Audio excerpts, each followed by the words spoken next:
반갑습니다. 주식탐구생활 전지인입니다. 이 영상을 녹화하는 날짜는 2023년 3월 25일 토요일자고요. 이번 시간에는 LG에너지솔루션이 북미 공장 건설에 7.2조 원 투자를 확정했다는 소식이 전해졌습니다. 오늘은 이 내용에 대해서 생각해보는 시간을 갖도록 하겠습니다. 먼저 시황을 좀 살펴보면 금주에 연준의 통화정책회의가 있었죠. 가장 큰 이슈 중에 하나였었는데 무난하게 넘어갔습니다. 그런데 우리가 관련 내용은 좀 살펴볼 필요가 있죠. GDP 전망치가 2023년 올해죠. 0.5% 성장에서 0.4% 성장으로 감소했고요. 내년도도 감소했다는 게 중요하죠. 1.6%에서 1.2%로 올해보단 좋아지지만 좋아지는 폭이 감소했습니다. 전망치가. 그리고 근원 물가 같은 경우 보면 코어 PC입니다. 3.5에서 3.6으로 인플레이션은 오히려 높아질 거다. 내년도에는 낮아지는데 그래도 전망치는 높아졌습니다. 2.5에서 2.6. 결국 2025년이나 가야 2% 초반대 수준이 될 거다 이거예요.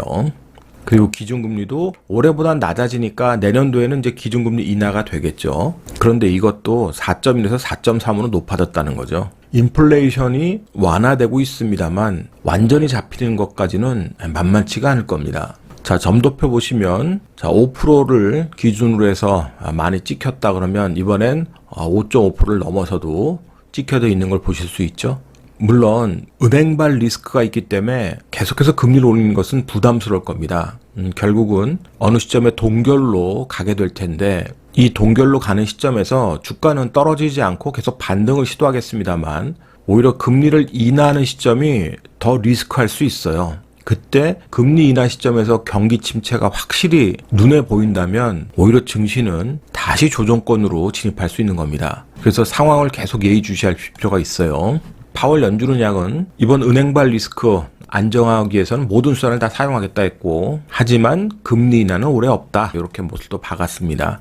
왜냐하면 인플레이션에 대한 두려움이 계속 남아있기 때문에 그런 거예요. 그래도 어쨌든 은행발 리스크를 조기 수습하기 위해서 나서면서 시장은 지금 안정화되고 있는 과정이고요. 그런데 오늘 새벽에는 유럽에서 난리가 났습니다. 다음은 도이치뱅크다 이러면서 도이치뱅크 주가가 아주 급락하는 모습을 보였고요. 유럽 전역이 또 흔들리고 있습니다. 자, 도이치뱅크의 유동성 위기설이 나왔는데 지금 당장 뭐 뱅크런이 된다거나 그런 건 없어요. 그런데 이런 유동성 위기설이 왜 나왔냐? 도이치뱅크의 코코본드 크레딧 스위스 문제로 부각됐던 거 있죠. 그래서 도이치뱅크가 향후에 채권 발행하는 게 쉽지 않을 거다. 그리고 현재 투자하고 있는 상업부동산, 미국의 상업부동산에 투자를 하고 있는데 이런 것들이 부실화될 수 있다. 이런 우려가 제기되면서 급락이 나온 거예요. 자, 3월달 들어서 미국의 SVB 사태 이런 것들이 전해지면서 한번 급락이 나왔잖아요. 그리고 크레딧 스위스 문제 나오면서 또 급락이 나왔었고 그래도 기술적 반등했다가 다시 또 이런 급락이 나온 겁니다.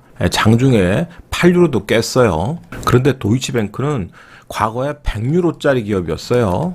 주가가. 근데 100유로가 지금 8유로 된 겁니다. 은행주인데도 불구하고. 얼마나 무서운 일이에요. 자, 어쨌든 이런 것들이 진행되면서 미국의 10년 만기 국채는 반대로 튀지 않고 안전자산 선호 심리하고 금리 정점 기대감이 오히려 채권의 수급을 불렀습니다. 다행스러운 거죠, 사실은. 지난번에 설명드렸듯이 오히려 금리가 채권의 투매가 나오면서 위로 튀면은 지수는 상당히 위험할 수 있다 그랬는데 그렇지 않고 안전자산 선호 심리에 따라서 움직였기 때문에 지수도 반등을 자꾸 모색하려고 하죠. 하지만 경기 침체 우려는 여전히 시간이 지나면 지날수록 어느 시점에서 반영이 될 겁니다. 유가가 72달러 깨고 반등했는데 조정권에 역시 머물고 있죠. 반면에 비트코인 같은 경우는 은행 리스크를 부과시키면서 글로벌 세력들이 계속해서 머니게임을 벌이고 있어요. 저항 가격대 2,700불대 올라오니까 흔들리는데 계속 머니게임을 하고 있습니다. 여기에서 이제 깨져 내려오면 또 변동성이 커질 수 있겠죠. 위로 가는 건 만만치가 또 않을 거예요. 비트코인도. 그런데 우리가 정상시장 논리에 따르면 비트코인은 안전자산이 아니잖아요. 위험자산, 그것도 고위험자산 아닙니까? 그런데도 세력들은 머니게임을 펼치기 위해서 갖다 붙이는 거예요. 그게 갖다 붙여서 먹히면 시세가 형성되는 겁니다. 그 논리를 이해해야 된다는 거예요.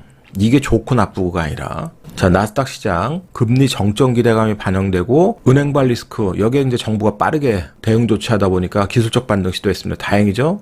지난번에 급락 났을 때 설명드렸듯이 채권 시장 잘 봐야 된다. 채권에 투매가 나오면 이런 자리들 다 깨고 내려갈 수 있지만 채권이 오히려 매수세가 붙어서 금리가 떨어지면 이 자리들은 지지될 가능성이 많다 그랬습니다. 다행히 기술적 반등을 잘 하고 있고요. 결국 이번에 연준이 선택한 0.25% 금리 인상이 잘된 선택이라는 겁니다. 만약에 이번에 동결했다 또는 인하했다 그러면 시장은 오히려 반대로 갔을 가능성이 얼마든지 있어요. 그래서 새로운 은행 리스크가 부각되지 않는다면 금리 동결까지 시장은 계속해서 반등을 모색하려고 할 겁니다. 자, 우리 환율 보면 다행스럽게도 1,300원대를 깨서 1,200원대 진입을 시도하고 있어요. 그러니까 외국인 매도세가 진정이 되죠. 자, 보시다시피 외국인 수급이 금주 들어서 월, 화 이틀 동안은 좀 팔았습니다만 3일 동안은 매수를 하면서 매도세가 진정이 좀 됐습니다. 계속 환율 추적을 해보셔야 될 것 같고요. 하지만 코스닥 시장은 변동성이 너무 커졌어요. 자, 고점에서 전고점에 진입을 하는데 변동성이 굉장히 커졌습니다. 장중 흐름 보세요. 장중 흐름. 자, 개파락해서 꾸준하게 밀고 올라갔다가 3시 지점을 기해서 그대로 그냥 급락이 한번 나왔습니다. 이 급락의 원인은 역시 에코프로비엠, 에코프로 같은 대장주들이 일부 차익 실적이 나오면서 급락 나온 거죠. 그런데도 대단한 거는 역시 팬심의 힘이 대단합니다. 다시 그 자리를 붙였다는 거예요. 자, 그런데 지수는 붙였지만 에코프로비엠의 주가를 보면 이 긴 꼬리를 아직은 회복하지 못했습니다. 주가가 고점에서 이렇게 큰 변동성이 나온 것은 기술적으로 상당히 좋지 않은 신호입니다. 그래서 조심하실 필요가 있는 거고요. 지금은 에코프로비엠 주가가 어디로 가느냐 이거 예측하는 것은 별 의미가 없습니다. 이미 팬덤에 의해서 움직이고 있기 때문에 그래요. 과거 우리가 팬덤으로 움직였던 종목, 대표적인 종목이 셀트리온이 있습니다. 자, 셀트리온 한번 보세요. 뭐 자식에게 물려주고 공매도 세력 작살낸다. 커뮤니티마다 난리가 났었던 그런 종목이죠. 자, 2017년에 마지막 불꽃타를 화끈하게 하고 이렇게 싼 고점을 찍을 수 있었던 배경이 노딱 사태의 힘이었다고 보는 거예요, 개인적으로. 팬덤이 아무리 단단해도 주가가 급등하면 결국 차익 실현 욕구에 한번 크게 되돌림이 나올 수 있는 겁니다. 그러면 에코프로 삼총사들이 지금 주가가 잘 가지만 이게 어디가 고점인지는 알 수 없는 거잖아요. 팬덤의 힘으로 가는 건데, 수급 논리로 가는 건데. 그런데 그게 꺾이면 원래 자리로 회귀할 가능성이 언제든지 있다는 거. 이걸 감수할 수 있는 투자자들만 하는 게 좋아요. 결국 먹어도 자신의 선택인 거고 손실도 자신의 선택이니까 감수하는 분들은 오케이. 하지만 그 감수가 되지 않는 분들은 접근하지 않는 게 좋습니다. 그러면 천재인은 개인적으로 이 종목들을 어떻게 다룰 거냐. 자, 에코프로비엠의 차트를 보시면 장중에 기회를 주면 장중 나타날 거고요. 내가 원하는 스윙의 자리에 기술적으로 떨어지면 스윙 전략할 수 있는 자리에서는 스윙 전략을 할 겁니다. 그런데 사서 그냥 가져가는 전략은 개인적으로는 안 할 거예요. 내 몫이 그겁니다. 그러니까 각자가 판단하면 되겠죠. 그러면 오늘 주제인 LG에너지솔루션 투자건에 대해서 살펴보겠습니다.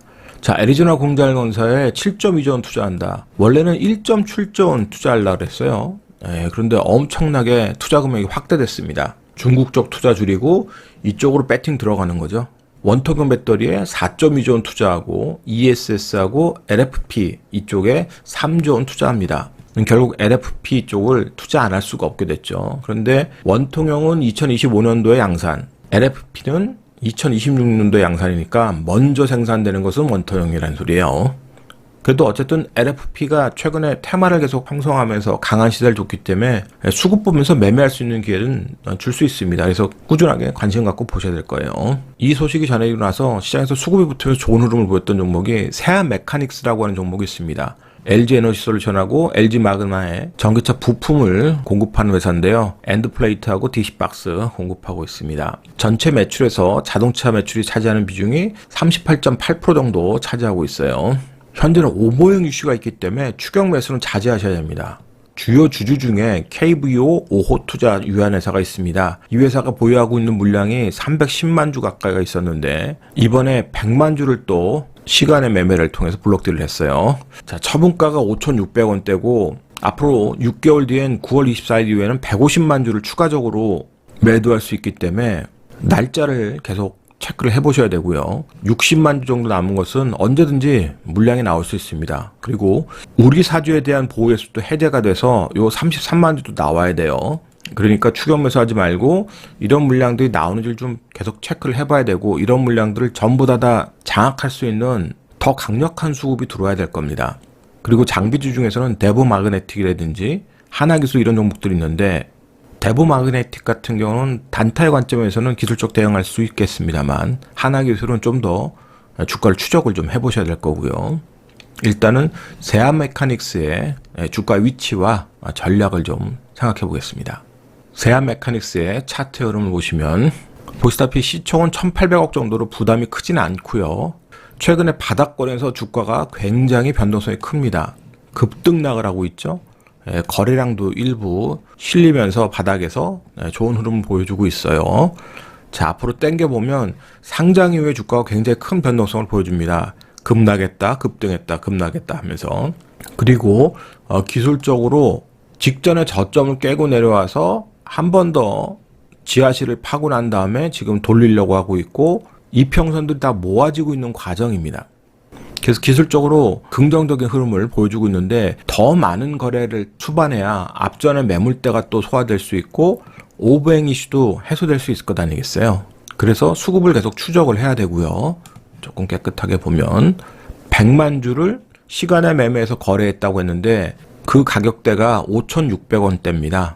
그러면 이렇게 변동성 큰 종목이 주가가 그냥 날아가면 어쩔 수 없지만, 주가가 거래량 없이 조정받을 때는 좋은 기회를 줄 수 있겠죠. 자, 앞전에도 장대 음봉이 나왔고 이렇게 거래가 말랐습니다. 그런데 주가는 또 급락을 하잖아요. 거래가 말르면서. 그리고 이번에는 이 장대 음봉을 장악하는 양봉이 나왔습니다. 굉장히 좋은 흐름인데, 이 종목 자체로만 놓고 보면 기술적으로 상당히 좋은 그림 같지만 시장을 생각 안 할 수가 없잖아요. 그래서 에코프로 삼형제의 주가 흐름을 잘 보셔야 됩니다. 대장주들이 꺾일 때, 대장주들이 무너지는 그림이 나왔는데 버텨준다든지 이렇다면 긍정적이지만, 대장주가 무너질 때 힘없이 같이 무너져 버리면 2차전지 관련주들이 상당히 좀 오랫동안 힘들 수도 있습니다. 그래서 반드시 지금 테마주, 2차전지뿐만 아니라 모든 테마주를 지금 다루는 투자자들은 2차전지의 대장주들이 꺾이는지 안 꺾이는지를 잘 보셔야 돼요. 그리고 그것이 시장에 영향을 미치는지 안 미치는지를 잘 참고를 하셔야 됩니다. 그래서 대장주들이 쉬어가거나 꺾였는데도 다른 테마주가 살아서 움직인다면 그건 순환의 관점이니까 긍정적일 수 있어요. 그래서 종목당 전략도 세워야 되지만 시장의 흐름을 같이 파악하면서 보셔야 될 겁니다. 오늘자 한 줄 요약. 금리 동결까지 희망의 흐름은 지속된다. 이 영상이 도움이 됐다면 좋아요, 구독하기 부탁드리고요. 저는 다음 시간에 또 뵙도록 하겠습니다. 고맙습니다. 천지인이었습니다.